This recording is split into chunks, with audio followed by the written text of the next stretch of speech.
પાલનપુર તાલુકાના ગઢ ગામે પટેલ હોસ્પિટલમાં ડોક્ટરની બેદરકારીનો ગંભીર આરોપ, ડિલિવરી બાદ મહિલાનું મોત। પાલનપુર તાલુકાના ગઢ ગામે આવેલી પટેલ હોસ્પિટલમાં ડોક્ટરની ગંભીર બેદરકારીને કારણે ડિલિવરી બાદ એક મહિલાનું મોત થતાં સમગ્ર વિસ્તારમાં ભારે ચકચાર મચી છે।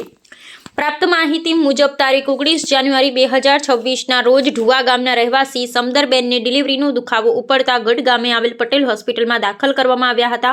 અહીં ડોક્ટર સ્નેહલ બી ગાંધી તથા ડોક્ટર એલસી પટેલની દેખરેખ હેઠળ સમદરબેનને દાખલ કરવામાં આવ્યા હતા, જ્યાં સફળ ડિલિવરી બાદ પુત્રનો જન્મ થયો હતો। પરંતુ દીકરાના જન્મ બાદ સમદરબેનની તબિયત અચાનક બગડતા હોસ્પિટલના સ્ટાફ દ્વારા ઓક્સિજન ચડાવવામાં આવ્યું હતું। દુખાવો વધતા પરિવારજનોએ ચિંતા વ્યક્ત કરી હતી ને જરૂર પડે તો પાલનપુર રિફર કરવા જણાવ્યું હતું, પરંતુ ડોક્ટરે કોઈ ચિંતા કરવાની જરૂર નથી તેમ કહી પરિવારજનોને આશ્વાસન આપ્યું હતું।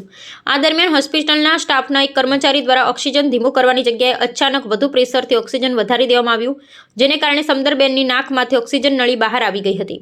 ત્યારબાદ સમદરબેન બેડ પર શ્વાસ માટે તડપવા લાગ્યા હતા। ઓક્સિજન બાટલાનું પ્રેશર અત્યંત વધુ હોવાને કારણે સ્ટાફ ગભરાઈને ત્યાંથી ભાગી ગયો હોવાનું પરિવારજનોનો આક્ષેપ છે। સમદરબેનના ભાઈએ તાત્કાલિક ઓક્સિજન બાટલાનું બટન બંધ કર્યું હતું, પરંતુ ત્યાં સુધીમાં ઓક્સિજન ન મળવાને કારણે સમદરબેનનું મોત થઈ ગયું હતું। આ ઘટના બાદ હોસ્પિટલમાં ભારે અફડાતફડી મચી ગઈ હતી। થોડા જ સમયમાં ઢુવા ગામ તથા સગા સંબંધીઓ મોટી સંખ્યામાં હોસ્પિટલ ખાતે ઉમટી પડ્યા હતા।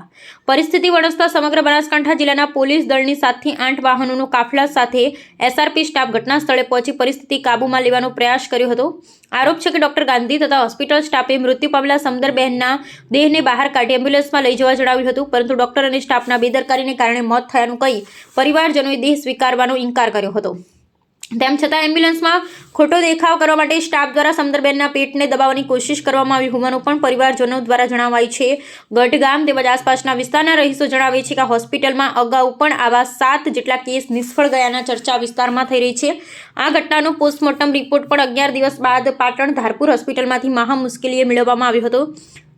આ ઘટનાએ આજ સુધી 15 દિવસથી વધુ સમય પસાર થવા છતાં ગઢ પોલીસ સ્ટેશન આ અપમૃત્યુ અંગે હજી સુધી એફઆઈઆર નોંધાઈ નથી। સમદરબેનના પરિવાર પર આઘાત એટલો મોટો છે કે નાનકડા પુત્રો ને પુત્રી માતા વિહોણા બની ગયા છે। આ ઘટના સમાજમાં ફેલાતા દરરોજ ટોળે-ટોળા સમદરબેનના ઘરે સાંત્વના આપવા ઉમટી રહ્યા છે। સમાજ દ્વારા પરિવારને ન્યાય અપાવવા માટે દરેક શક્ય પ્રયાસ કરવા આશ્વાસન આપવામાં આવ્યું છે। તાજેતરમાં પરિવાર દ્વારા ન્યાય માટે કોર્ટના દરવાજા ખખડાવી તૈયારી કરવામાં આવી રહી હોવાનું જાણવા મળ્યું છે। રિપોર્ટ પ્રવીણસિંહ જાદવ। 2026ના રોજ ડીસાના ધોવા ગામે અમે આવ્યા છીએ। ત્યાં એક જે ગઢની પટેલ હોસ્પિટલમાં ગાંધી ડૉક્ટરના હસ્તે એક ઓપરેશનમાં બેનનું અપમૃત્યુ થવા પામેલું છે અને આપ પરિવારજનો છો, તો એ માટે જે ઘટના બની છે એની વિગતો આપ અમને જણાવશો? દવાખાને બેનને અમે સમદરબેનને લઈ ગયા હતા ગઢ, તો અમે દવાખાને લઈ ગયા હતા સવારે 9 વાગે જેવા। એટલે 9 વાગે લઈ ગયા એટલે બે સાહેબે અમે કીધું કે સાહેબ કે ઓપરેશન કરવાનું છે। મેં કીધું સાહેબ ઓપરેશન કરી દો, કોઈ વધો નહીં। તો સાહેબ અડધો કલાક રહીને બાટલો ચડાયો, બાટલો ચડીને પટ્યા પછી મને બેને સાહેબે કીધું કે ઓપરેશનમાં લઈ જવાના છે। મેં કીધું લઈ જાઓ, કશો વધો નહીં। તો ઓપરેશન 11:30 વાગે ટાઈમ હતો ઓપરેશનમાં લીધા, તો બેનનું બાળક 12 વાગે જેવું જન્મીને બહાર આપી દીધું અને ઓપરેશનમાંથી બહાર કાઢી 1 વાગ્યાનો સમય થયો હતો, એટલે બાજુમાં રૂમમાં લીધું એક્સ્ટ્રા અને બેનને બહાર લાયા એટલે સાહેબે કીધું કે બેનને કમ્પ્લેટ છે, બાબો આલી દીધો, મને બહાર આલી દીધો। તો સાહેબને કીધું કે બેનનું ઓપરેશન થઈ ગયું તો પેટ કેમ આટલું બધું ફૂલેલું છે? સાહેબ કહે તો કે કોઈ નહીં, હમણાં થોડી વાર રેડી થઈ જશે। એટલે સાહેબે કીધું અમને રૂમ આલ્યો, એટલે સાહેબ બધા અંદર બેનને અંદર ખાટલામાં લઈ ગયા, અમે બેડ ઉપર લઈ ગયા, એટલે ખાટલો અલગ આલ્યો તો રૂમમાં ચાલ્યો હતો। એટલે બેનને રૂમમાં આલ્યો બાટલો, એટલે બેન કે મને થોડું પેટ ફૂલેલું સવાજ જેવું લાગે છે। એટલે મેં સાહેબને સ્ટાફને જોણ કરી કે સાહેબ આ બેનને કેમ તકલીફ થાય છે ઓપરેશન કરી પછી? આખો સ્ટાફ આવ્યો એટલે બેનને અડધો કલાક જેવું ઊંઘાડે એટલે સવાજ જેવું થવા માંગ્યું, એટલે ઓક્સિજનનો બાટલો લાવ્યો એટલે બેટાડ્યો, એક બાટલો બેટાડ્યો। એટલે અમે કીધું સાહેબ કોઈ ચિંતા જેવું નહીં, સાહેબ કે અડધો કલાકમાં રેડી થઈ જાય બેનને, કોઈ ચિંતા જેવી નથી। વાત કરી સાહેબને, સાહેબ કે કોઈ ચિંતા જેવી નહીં, પણ સાહેબને આખો સ્ટાફ તો સાહેબને કીધું હજી કેમ આ પોઝિશન આવ્યું છે, તો તમારાથી ના થાય તો મને ભરતી કરી આલો, પાલનપુર સારા દવા થઈ જશે। એમ કે હા રોડો તો કહો દો નહીં। પછી ઓક્સિજનનો બાટલો ચાલુ તો 4 વાગે 3:30 વાગે 3 વાગ્યાનો ટાઈમ થયો।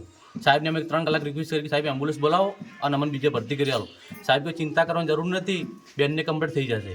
એમ કરતાં તમારે 3 કલાક ટાઈમ બગડી ગયો બેન આગળ। તો ઓક્સિજનનો બાટલો આખો સ્ટાફ હતો, બેનને ઓક્સિજનનો બાટલો જે બેડ પર બેન ઊંઘી હતી ને એમ શ્વાસ લેતી હતી, એ શ્વાસના ઓક્સિજનના બાટલા કારણે બેન જીવતી જ હતી કોણ, એટલે બાટલો ઓક્સિજનનો ફિટ કરેલો હતો અને એક બાટલો 30 kgનો બાટલો લોબો હતો। એટલે એના સ્ટાફનો માણસ આવ્યા અને બાટલો ઓછો કરવાની જગ્યાએ ફૂલ કરી દીધો બેન। ફૂલ કરી દીધો એટલે બેનનો શ્વાસ નળીથી બાટલાની નીકળી ગઈ, અંદર બહાર નીકળી ગઈ. એટલે બેન ઉલડવામાં ગયા. બેન ઉલડવા માંગે એટલે સાહેબને કીધું બાટલો તમે ફિટ કરો ને પાછી નળી લગાવો. એટલે સાહેબનો સ્ટાફ બધો તો બાટલો જેવું નજર નીકળી ને એવો બાટલાનું ફિશર હતું. કમસે કમ 30 kg બાટલો ઓક્સિજનનો, એટલે ફિશર બહુ આવે. તો બાટલો એટલે બધા સ્ટાફ ભાગી ગયો, બહાર ગયો. બાટલો ઉપાડી મેં બહાર કર્યો, કોઈને વસુ બસુ કોઈ પડે ના, એટલે સાઈડમાં કર્યો. સ્ટાફ બધો આખો સ્ટાફ બધો બહાર નીકળી ગયો. એટલે બેનને નીંદની મૃત્યુ થયું. હવે થોડી વાર શ્વાસ લીધો ને બેનનું મૃત્યુ નીંદ થઈ ગયું. મૃત્યુ થઈ ગયું એટલે બેન સાહેબ કે હવે એમ્બ્યુલન્સ બહાર આવી છે, આપણે કે પાલનપુર ભરતી કરી છે. એટલે બેનનું મૃત્યુ તો ખાલી અંદર દવાખાના બેન તો મરી ગયા હતા. પણ અમે એનો પ્રયાસ હતો કે બેનને બહાર લઈ ગયો, પાલનપુર પકડી ગયો એટલે સારું થઈ જાય કે આઈસીયુ પકડવાના છે. આઈસીયુથી મશીન હતા પણ કોઈ ચાર્જિંગ હતું, એટલું બધું કામ કરતું નહોતું. હવે તમને કે મારે એવું પૂછવું છે કે જે ઓક્સિજન ન મળવાના કારણે એમનું મૃત્યુ થયું છે, હા, અન્ય કારણનું મૃત્યુ થઈ શકે. બરાબર, તો એમ તમારું શું કહેવું છે કે આ ઓક્સિજન ના મળ્યો પછી બેનને બહાર લઈ ગયા, એમ્બ્યુલન્સમાં લઈ ગયા. 3 જણા, બેન મરી ગઈ હતી, બેનનું પેટ આટલું ઓપરેશન કરેલું હતું, બેનનું પેટ ફૂલેલું હતું. તો 3 જણા સિસ્ટર, 2 સાહેબો, તો બેનને અંદર એમ્બ્યુલન્સમાં પડ્યા આપણે દબાતા હતા. અમારા પાસે વિડીયો પડ્યો છે, બધું પડ્યું, પ્રૂફ પડ્યું છે સાહેબ અમારા પાસે. આ બાબતે ચેનલોમાં અને પ્રિન્ટ મીડિયા અને ઇલેક્ટ્રોનિક મીડિયામાં સમાચારો એ વખતે પ્રસિદ્ધ થયેલા છે. હા, બધા વાયરલ કરેલા સાહેબ. તમારી ફરિયાદ તમે નોંધાયેલી છે? FIR ગઢ પોલીસ સ્ટેશનમાં આલી છે, જે પીએમ રિપોર્ટ માટે આલી હતું, અરજી આલેલી છે. અરજી આપી છે, હજી એફઆઈઆર થઈ નથી. FIR થઈ નથી. અને દવાખાનું ચાલુ છે, દવાખાનું કોઈ હજી નિકાલ આવ્યો નથી. તમને ત્યાંથી civil hospital Dharpur PM report મળી ગયેલો છે? રિપોર્ટ મળ્યો સાહેબ 13 થી 12 દિવસ પછી મળ્યો રિપોર્ટ અમને. લેટ મળ્યો છે લેટ આપને. મળ્યો છે સાહેબ.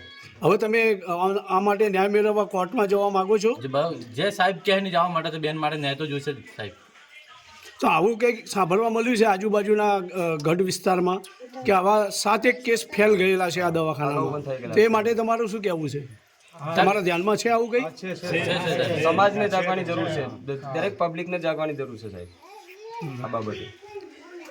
તો હાલ તમારી એફઆઈઆર નથી થઈ, તો એના માટે તમે જાણ કરી એસપી સાહેબને?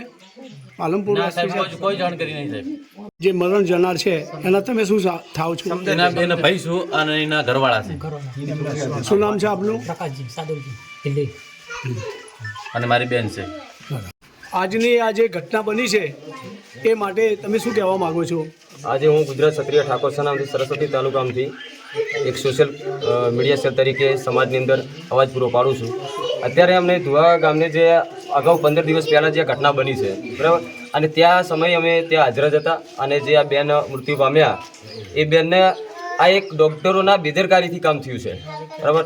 જે ડૉક્ટરો ત્યાં એને કોઈ શીખવાડવાળા ડૉક્ટર હોય, કદાચ જે પણ પ્રમાણમાં ડૉક્ટરની કોઈ પણ એક નાની મોટી ભૂલથી આ બેન મૃત્યુ પામ્યા છે. એટલે આ લોકો આજે 15 દિવસથી એને કોઈ હજી સુધી ન્યાય મળ્યો નથી. અને લોકોએ વાત એવી સાંભળવા મળે કે કોઈ પૈસા ખાઈ ગયું છે, આ વસ્તુ છે, એવી ઘણી બધી વાતો મળે છે, બરાબર. પણ આ પરિવારને કોઈ રૂપિયો ખાધો નથી. આ પરિવારની અમે તમામને લોકોની મેં નોટ લીધી તો લોકોએ કીધું કે અમે કોઈનો રૂપિયો લીધો નથી. અમારે એક જ અમારા બેનનો ન્યાય જોઈએ છે. એટલે એક સમાજ પાસે અપેક્ષા રાખી છે, આ સરકાર પાસે અપેક્ષા રાખે છે કે અમને ન્યાય મળો. અમારી પણ અપેક્ષા છે કે આ બેનને, આ પરિવારને ન્યાય મળો.